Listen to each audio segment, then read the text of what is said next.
Hello, my name is Lee, and I am here at Health 2.0 in Las Vegas. Welcome. Would you kindly introduce yourself and tell us about who you are and what you do? Sure.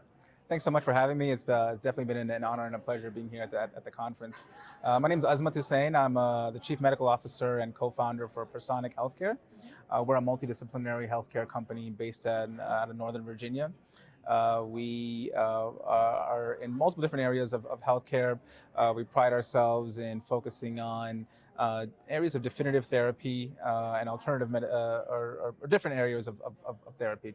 Um, we have a outpatient urgent care based division that does a lot of outpatient testing. We have a full lab as well. We also recently, about 6 months ago, formed our own neuropsych division, where we deal with advanced modalities in regards to mental health treatment. We provide transcranial magnetic stimulation (TMS) therapies in Northern Virginia and in Pennsylvania, and soon to expand to other states. And we also have an advanced wound care division where we focus on advanced wound care modalities that have been recently approved by the FDA in the last several years. So it's been quite busy. We've scaled our operations to multiple different states. We're currently in about 7 different states, providing a variety of different therapies. And then, how did your company come about? It's kind of an interesting story, as most healthcare companies, especially that have risen during COVID, have. We also actually started off as a health tech company. We started off with remote patient monitoring. We created our own device and software platform that could remotely monitor patients in their homes. It was a wonderful device, still is, and software platform. I spent a lot of effort in it in 2019 into 2020, and then the pandemic hit. And so we're thinking to ourselves, okay, then this is actually a great opportunity to deploy remote patient monitoring. But as many of those who are in the field of remote patient monitoring have probably sensed, it's challenging, and there are so many different barriers to entry. And so then when we decided to, hey, let's, during the height of the pandemic, particularly during the Delta time, let's evaluate patients, test them, and those that do have COVID will deploy our technology to keep them out of the hospital. Well, the pandemic had a different idea for us, where our testing was just overrun in terms of the number of patients that required it, and so we scaled up to multiple different states, county contracts, city contracts, built our own lab, and then from there really just kind of follow the pandemic. As the pandemic was coming down, we realized that behavioral health was becoming a major crisis, and we entered into that arena, and have been quite successful there.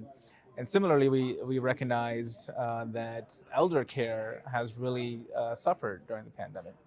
And what's happened is there's been a proliferation of really chronic wounds that are having the traditional modalities are having challenges healing. So we've worked with some very advanced modalities, human placenta-based skin grafts and stem cell therapy and different therapies to really help heal a large number of the population that have these chronic wounds. Wow, fascinating. Thank you for sharing. And you are a Health 2.0 honoree. Congratulations. Thank How you. does it feel to win such a prestigious award? Well, thank you for the honor, and it was definitely something that I was looking forward to. Really excited. And, what? Once I came here and I saw the other awardees and my colleagues, that really had me quite inspired to look around and see the impact that the people here at this conference are having on healthcare and on the future of healthcare. To be amongst people such as those was quite uplifting and quite inspiring for me. Great. And what advice would you give to someone wanting to follow in your footsteps? So I will say, as many diverse experiences as you possibly can have. My background, although I'm an emergency medicine physician by training, I've been in nonprofit, community-based work. I've done obviously my clinical work. I've been a healthcare executive with the health system, starting up my own company, and all those diverse experiences have kind of helped form a lot of the success I have now. So really, every and any experience is definitely worth it for you in the long run. Great.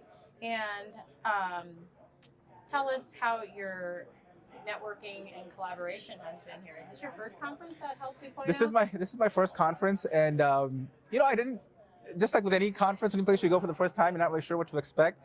But man, people are doing some really, really interesting, cool things. Great. And that's been really exciting to see. People, one of the co-panelists I had, has the largest repository of dreams in the world, right? And he uses that to impact people's mental health. Right. It's just such out-of-the-box thinking, and I love the platform that Health 2.0 brings to allow people to really bring these really innovative, but also practical, pragmatic solutions to the table. Right. Great to hear. And tell us where we can find you online and others can reach out to collaborate with you. Sure. So our website is www.personichealthcare.com. And you can find me on LinkedIn. Azmat Husain is my name, and look forward to collaborating and interacting with as many people as I possibly can. Okay, great. Well, thank you so much for being here today. It's been wonderful speaking with you. We hope you enjoy the rest of the conference and enjoy Vegas. Thank you so much. Thank Appreciate you. it.